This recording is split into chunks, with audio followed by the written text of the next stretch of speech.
প্রিয় সংগ্রামী বন্ধুগণ, দুই একটা কথা বলতে হয়। আমরা শুনছি বিভিন্ন কার্ড দেওয়া হবে, ফ্যামিলি কার্ড দেওয়া হবে, কৃষক কার্ড দেওয়া হবে।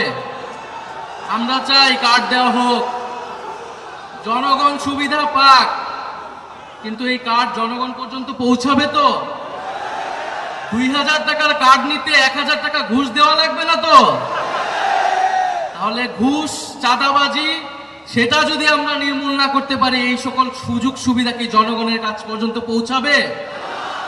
একদিকে বলা হচ্ছে কার্ড দিবে, আরেকদিকে ঋণ খেলাপিদেরকে সংসদে নিয়ে যাওয়ার চেষ্টা করা হচ্ছে, কমিশনকে ব্যবহার করা হচ্ছে, আদালতকে চাপ প্রয়োগ করা হচ্ছে।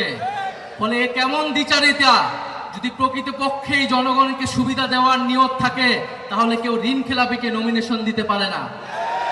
যারা ঋণ পরিশোধ করে নাই, তারা সংসদে গেলে আপনার মনে হয় তারা ঋণ পরিশোধ করবে? আর এরা আবারও ঋণ নিবে, এরা আবারও টাকা লুট করবে, এরা আবারও টাকা পাচার করবে বিদেশে। আমরা তো এই বাংলাদেশ চাই নাই, আমরা তো সেই লুটেরাদের বিরুদ্ধে গণ অভ্যুত্থান করেছি। ফলে নতুন কোন লুটেরাদের আমরা ক্ষমতায় যেতে দিব না, বাংলাদেশের জনগণ তাদেরকে ক্ষমতায় যেতে দিবে না। সংগ্রামী বন্ধুগণ, বলা হচ্ছে বস্তিবাসীকে ফ্ল্যাট দেওয়া হবে। বস্তিবাসী ফ্ল্যাট চায় নাই আমাদের কাছে, আপনাদের কাছে। বস্তিবাসী চায় নিরাপদ জীবনের নিশ্চয়তা, বস্তিবাসী চায় মর্যাদাপূর্ণ কর্মসংস্থান।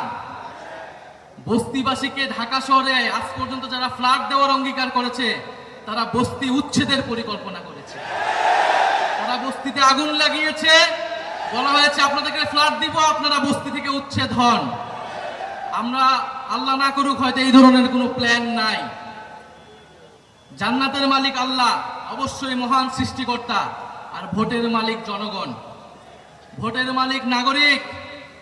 দেশের মানুষ বুঝে যাবে আরো দ্রুতই যে কারা নির্বাচনের আগে প্রতারণা করছে, কারা দেশের মানুষকে ঠকাচ্ছে, কারা সংস্কারের বিরুদ্ধে অবস্থান নিচ্ছে।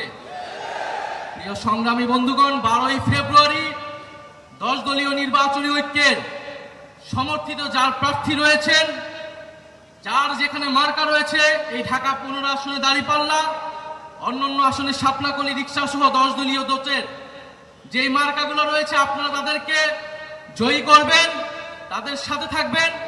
আমরা ঐক্যবদ্ধভাবে বৈষম্যের বিরুদ্ধে, দুর্নীতির বিরুদ্ধে আর ইনসাফের পক্ষে আমরা নতুন বাংলাদেশ গড়ে তুলব। শেষে যাওয়ার আগে আরেকটি কথা, এবারে নির্বাচন শুধু সরকার বদলের নির্বাচন নয়, দেশ বদলের নির্বাচন। এবারের নির্বাচন ক্ষমতা পরিবর্তনের নির্বাচন নয়, ক্ষমতার কাঠামো পরিবর্তনের নির্বাচন।